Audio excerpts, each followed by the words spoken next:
Hi everyone, welcome to my channel. ఈరోజు recipe వచ్చేసి గుంత పొంగనాలండి.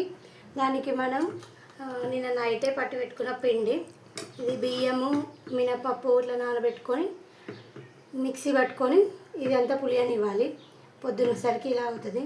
ఇందులోకి మనము రుచికి సరిపడా సాల్ట్ వేసుకోవాలి, అలాగే కొంచెం జీలకర్ర కూడా వేసుకోవాలి. వేసుకొని దీన్ని బాగా మిక్స్ చేసుకోవాలి.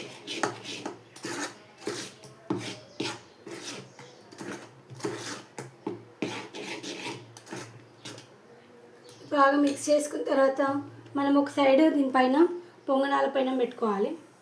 ఈ పైన కొంచెం హీట్ అయిన తర్వాత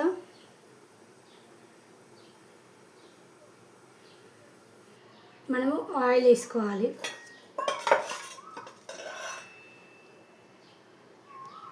కొంచెం ఆయిల్ వేసుకోవాలి.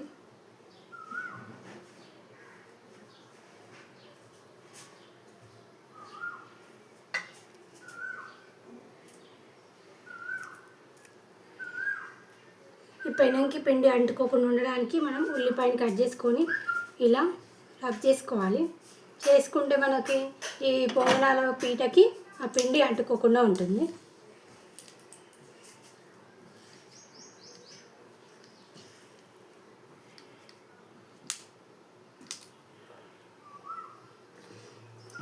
తర్వాత మనం ఈ కలుపుకున్న పిండి ఏదైతే ఉంటుందో ఒక్కొక్క దాంట్లో ఇలా పోయాలి.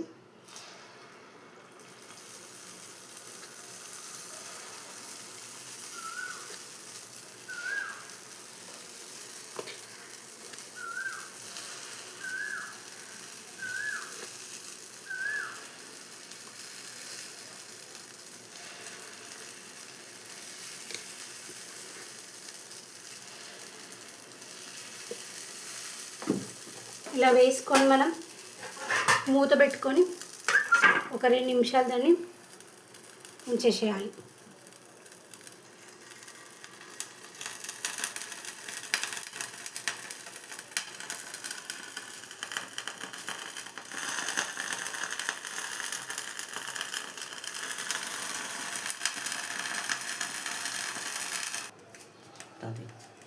ఓకే, ఇప్పుడు కొంచెం దీన్ని ఇలా పిండి పిండిగానే ఉంది, కొంచెం మళ్ళీ మూత పెట్టుకుందాం.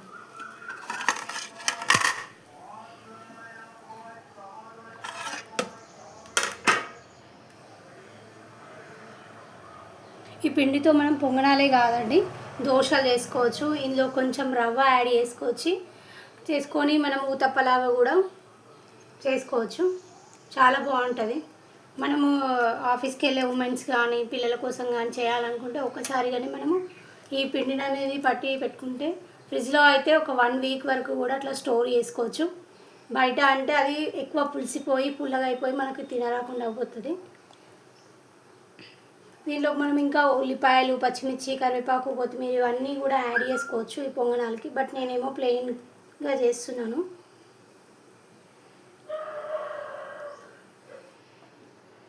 ఒకసారి మళ్ళీ మూత తీసి చూద్దాం. ఇప్పుడు పర్ఫెక్ట్ అయిపోయినాయి. తర్వాత దీన్ని ఇట్లా తిప్పుకోవాలి. తిప్పుకొని 2 సైడ్స్ కాల్చుకోవాలి.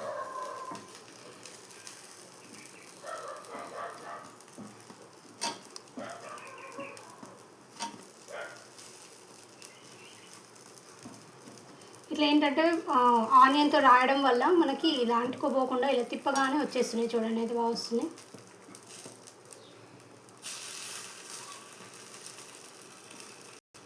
చెప్తా, నాకు ఈ పొంగనాలు వచ్చేసి మా నాన్నమ్మ నేర్పించిందండి. నాకు చాలా ఇష్టం పొంగనాలంటే. ఈ రెసిపీ వచ్చేసి మా నాన్నమ్మ దగ్గర నేర్చుకున్నాను. ఇంత పర్ఫెక్ట్గా రావడం అయితే చాలాసార్లు వస్తుంది. నేను ట్రై చేసినప్పటి నుంచి కూడా. నేను ఇంకా దీంట్లో క్యారెట్ తురుము అవన్నీ వేద్దాం అనుకున్నాను, కానీ ప్లెయిన్ పిండితో చేస్తున్నాను. ఇంకా పిల్లలు హెల్తీగా క్యారెట్ అవి తినరు కదా, బీట్రూట్ క్యారెట్ ఎక్కువ ఇష్టపడరు. కాబట్టి ఇట్లా మనం ఈ దోశ బ్యాటర్లో కానీ ఈ పొంగనాల పిండి బ్యాటర్లో కానీ వేసుకొని వాళ్ళకి పెడితే హెల్తీగా ఉంటుంది. ప్లస్ చాలా పిల్లలు ఇష్టంగా కలర్ఫుల్గా ఉంటుంది కాబట్టి ఇష్టంగా తింటారు. మీరు కూడా మీ ఇంట్లో ట్రై చేయండి. దీంట్లోకి మనం టమాటా చట్నీతో కానీ పల్లి చట్నీ పుదీనా చట్నీ దేంతో అయినా తినొచ్చు. ఇది చాలా బాగుంటుంది. టూ సైడ్స్ ఇట్లా మంచిగా ఉడికిపోయిన తర్వాతనే మనం పక్కన తీసి పెట్టుకోవాలి, లేదంటే బాగుండదు అంత టేస్ట్.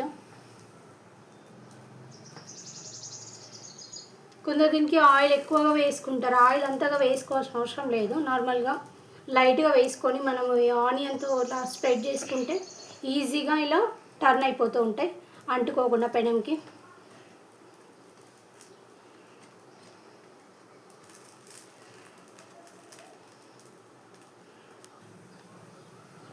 ఇలా టూ సైడ్స్ మొత్తం ఉడికిపోయిన తర్వాత మనము ఒక ప్లేట్లోకి తీసేసుకోవాలి.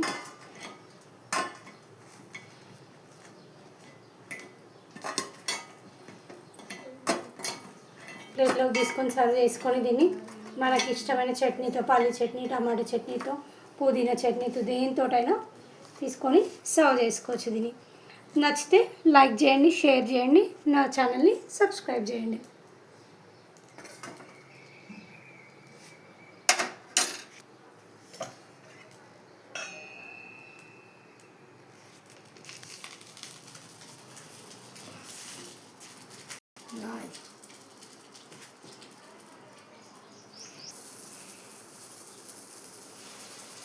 చాలు.